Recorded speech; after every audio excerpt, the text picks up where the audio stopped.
లాస్ట్లో క్లైమాక్స్ ఎపిసోడ్లో చాలా సీరియస్ ఎపిసోడ్. నేను వచ్చి ఇన్వెస్టిగేషన్ టైంలో ఇన్వెస్టిగేషన్ పిలుస్తా. ఆయన ఒక స్టోరీ చెప్తాడు. ఆయన చెప్పే విధానం I was only laughing. I was only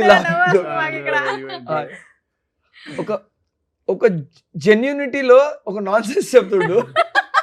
laughing we had to take a break little. కొద్దిసేపు బ్రేక్ తీసుకున్న తర్వాత ఐ హ్యాడ్ టు ఆడ చెప్పినప్పుడు నేను వినాలి, కానీ my mind was somewhere else because నా క్లోజ్ నడుస్తుంది. నేను ఇప్పుడు ఇది వింటే ఆ సీక్వెన్స్ లో నేను ఒక స్టోరీ చెప్తానండి. అంటే ఒక కంప్లీట్లీ మేడప్ రబ్బిష్ స్టోరీ అది, బట్ అదేంటంటే మోస్ట్ జెన్యున్ గా మోస్ట్ ఆనెస్ట్ గా నిజంగా జరిగింది అన్నట్టు ముందు ఆనెస్ట్ బాయ్ లా కూర్చొని కథ చెప్తూ ఉంటాడు. అది నేను వినాను అన్నమాట.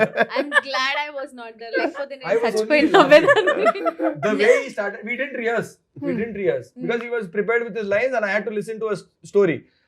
I didn't want to listen because I wanted to be that genuine there. అక్కడ ఆయన చెప్తున్నప్పుడు I wanted to see that. I started చేసి కరెక్ట్ ఒక 30 seconds I started laughing, burst out laughing.